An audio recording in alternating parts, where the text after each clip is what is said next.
quand j'étais jeune, j'ai mené ma vie, on va dire, un petit peu comme tous les autres enfants de mon âge. Et puis, il se trouve que vers l'âge de l'adolescence, on se pose plus ou moins des questions.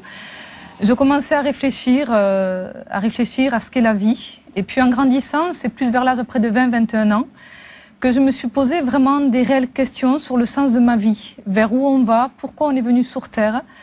Et j'ai commencé vraiment à réfléchir à Dieu, à penser à Dieu, à me poser la question, est-ce qu'il existait un Dieu? Est-ce qu'il y avait un Dieu sur cette terre? Donc à partir de là, je suis partie de ce que je connaissais, donc les 3 religions monothéistes. Et là, je me suis dit, bien, pourquoi la vérité ne serait pas dans l'islam? Et à partir de ce moment-là, c'était une période donc où je ne travaillais pas, où je percevais donc le chômage, et je me suis dit, bien, malgré le fait que je devrais chercher un travail, bien moi je ne vais pas aller rechercher un travail, je vais vraiment aller à cette recherche de Dieu.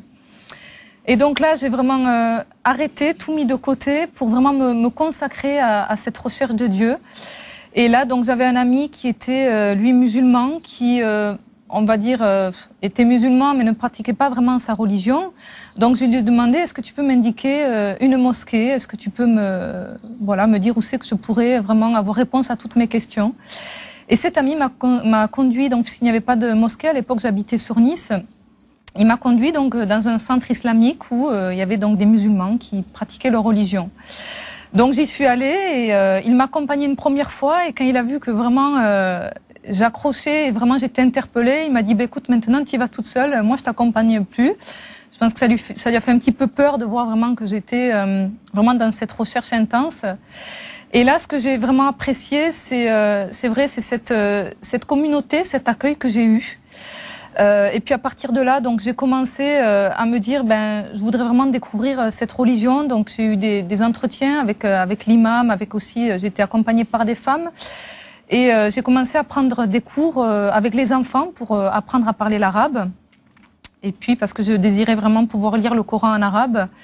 Et petit à petit, donc j'ai appris à faire mes ablutions, j'ai appris donc les 5 piliers de l'islam, à réciter les sourates par cœur, enfin vraiment être initié, on va dire, dans l'islam, et pour vraiment aller plus loin dans cette religion.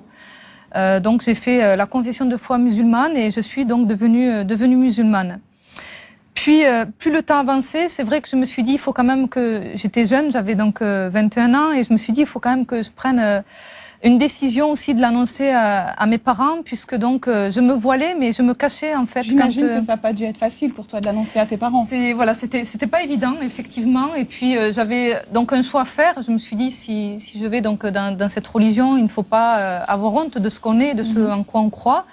Et puis donc je me suis dit, bon, ben maintenant il faut pouvoir leur dire la vérité. Et en même temps, si vous voulez, plus je continuais donc à faire, donc je faisais mes prières, à faire donc tout ce que je devais faire, vraiment j'étais très assidue, et on me disait que même vraiment j'étais un modèle dans cette nouvelle foi. Mais malgré cela, c'est vrai qu'il y avait un vide au fond de moi. Il y avait une absence de paix et des questions que je me posais donc avant de rentrer dans l'islam qui étaient toujours là. Donc j'ai essayé d'en savoir un petit peu plus en me disant, mais si jamais je meurs, mais où je vais? Parce que c'est vrai que j'avais vraiment cette crainte et cette peur de me dire, mais lorsqu'on va partir, on doit tous un jour quitter cette terre. Où est-ce que je vais aller? Donc c'est vrai que là, on m'a répondu qu'il ne fallait pas se poser trop de questions, qu'il ne fallait pas chercher à savoir, et que selon les bonnes actions que j'aurais fait, j'irais au paradis, et si c'était la balance penserait plus du côté des mauvaises actions, j'irais en enfer. Et lorsque j'ai entendu ce message, lorsque j'ai su ça, vraiment une crainte s'est emparée de moi. Et puis, alors je continuais vraiment à prier, à faire mes prières, et cette crainte a commencé vraiment à grandir. Il y avait cette question qui persistait, mais si je meurs, où je vais? Et puis, en même temps que ça, j'ai une amie qui elle, donc, c'était... Juste avant, j'ai cru comprendre que tu as failli aussi te marier avec un musulman. Tout à fait. Donc, j'ai oublié cet événement. C'est vrai que, donc, à un moment donné, une personne... la personne donc qui me donnait les cours avec les enfants m'a demandé en mariage. C'est vrai que dans l'islam, on ne soutient pas un homme du regard. Donc, lorsqu'il me donnait les cours, je baissais la tête, on se regardait pas trop. Hein. Mais un jour, il est venu et donc il m'a demandé en mariage. Il devait partir donc vivre au Liban. Et il m'a demandé, est-ce que tu veux devenir mon épouse? Donc là, c'est vrai que j'étais un petit peu étonnée. Hein. On ne connaissait pas la personne. Se marier comme ça, c'était vraiment un choix difficile. Mais je me suis dit, bon, mais si c'est la volonté d'Allah, ben pourquoi pas? Et donc, je reviens à ce que je disais tout à l'heure. Donc, il y avait ce choix qui était là par rapport à partir vivre au Liban, etc. Et puis, j'ai donc une amie qui, elle, avait donc fait une rencontre avec Jésus. Elle me témoignait de sa foi en Jésus. Puis moi, ça me dérangeait beaucoup. En tant que musulmane, il y avait des choses qui me choquaient, mais quelque chose qui était vraiment frappant chez elle, c'est qu'elle avait une joie, elle avait une paix, elle avait quelque chose de rayonnant que je ne trouvais pas en fait dans l'islam, la religion que je suivais, une paix, une assurance, quelque chose d'extraordinaire qui me dépassait totalement. Et donc à ce moment-là, je lui ai dit mais qu'est-ce qui s'est passé? Donc elle a commencé à me rendre son témoignage de ce qu'elle vivait, et je me suis dit mais quand même. J'étais vraiment interpellée. Et puis un jour, je suis rentrée donc chez moi.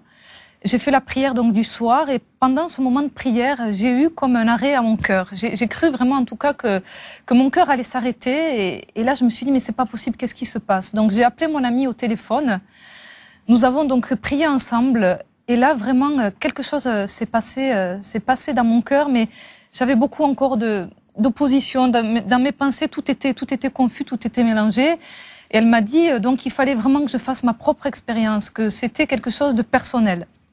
Et donc on s'est retrouvés ensuite un autre jour.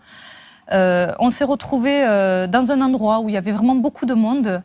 Et là je lui ai dit mais qu'est-ce qu'elle dit ta Bible? Qu'est-ce qu'il dit ton Jésus? J'ai dit pour nous les musulmans Jésus est un prophète. J'ai dit oui, Jésus guérit les malades et toutes ces choses-là, j'y croyais. Mais j'ai dit, mais qu'est-ce que dit la Bible? Alors, je lui ai dit, tu n'as qu'à ouvrir la Bible. Alors, elle m'a dit, non, si quelqu'un doit ouvrir la Bible, c'est à toi de l'ouvrir. Et cette amie, donc, à un moment donné, elle est partie un petit peu plus loin. Et là, vraiment, il y avait un monde, vraiment beaucoup de monde, en pleine foule. À l'endroit où j'étais assise. Et puis, j'ai ouvert la Bible. J'ai osé ouvrir la Bible.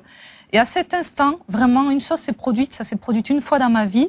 Il y a vraiment comme une lumière, quelque chose d'extraordinaire qui est venu à ce moment-là. Donc, tu as eu une vision Ah oui, j'ai vu quelque chose, tout s'est éclairci. Tu peux nous décrire un peu ce que tu as vu à ce moment-là? En fait, j'ai vu vraiment une lumière blanche. Quelque chose qui sortait de la Bible et qui faisait un petit peu comme un faisceau. Enfin, c'est extraordinaire. Et là, un amour qui est venu, je me suis sentie aimée. Je sais pas, j'ai l'impression que je prenais une douche chaude, agréable, quelque chose d'extraordinaire. Et je me suis dit, mais c'est pas possible, la vérité est dans la Bible. Et quand je suis tombée sur la Bible, quand j'ai regardé, je suis tombée sur un verset qui dit « Malheur à celui qui suit des voies tortueuses ». Donc j'imagine qu'à partir de ce moment-là, tu renonces à l'islam et à ton futur époux. Alors, pas de suite, ça s'est pas fait comme ça, parce que c'est vrai que je crois que quand on a pratiqué une religion de tout son cœur avec sincérité, même si je ne suis pas restée très longtemps dans l'islam, mais je crois que les choses ne se font pas de suite. J'étais vraiment... tiraillée, je dirais même que j'étais liée par des puissances, des djinns, hein, comme on dit chez les musulmans, des puissances ténébreuses qui me tiraillaient parce qu'il y avait vraiment un véritable combat dans ce que je vivais. J'ai commencé donc à aller petit à petit suivre mon ami dans une église. Et là, c'est vrai que lorsque j'entendais le nom de Jésus, j'étais vraiment choquée par ce que j'entendais. J'ai compris ensuite, par la suite, que lorsqu'on dit fils de Dieu, ce n'est pas au sens physique, mais bien au sens spirituel.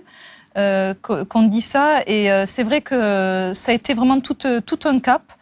J'ai été ensuite dans une réunion où vraiment on a prié pour moi, on m'a imposé les mains, et là où j'ai eu vraiment des délivrances, parce que c'est vrai que avant d'avoir été dans l'islam, j'avais touché aussi à des choses, au spiritisme, à des choses... La sorcellerie voilà, des choses occultes. J'avais pratiqué un peu, c'est un peu comme le Ouija, des choses comme ça. Donc vraiment, il y avait des choses, on va dire, spirituelles et mauvaises en moi. Et là, vraiment, à partir de ce moment-là, j'ai vraiment été délivrée de tout ce poids, de toutes ces choses. Et j'ai pu vraiment accepter Jésus-Christ, à lui dire, eh bien, je reconnais que la vérité est dans la parole de Dieu, et je reconnais que tu es mon sauveur et que tu es mort pour moi. Et j'ai accepté ces choses, ce n'était plus avec mon intelligence, mais c'était vraiment avec mon cœur. Et à partir de ce moment-là, véritablement, une paix m'a envahie. Et vraiment, une vie nouvelle a commencé. Alors, je ne dis pas que... Ça fait combien de temps maintenant? Ça va faire 13 ans. Donc 13 ans que j'ai accepté le Seigneur dans ma vie, et vraiment je ne le regrette pas. C'est pas tous les jours la vie chrétienne, c'est pas une vie avec un tapis avec des pétales roses, mais Dieu est là, Jésus est là dans nos moments difficiles, et je peux dire que vraiment Dieu est bon, et je ne regrette pas le choix que j'ai fait.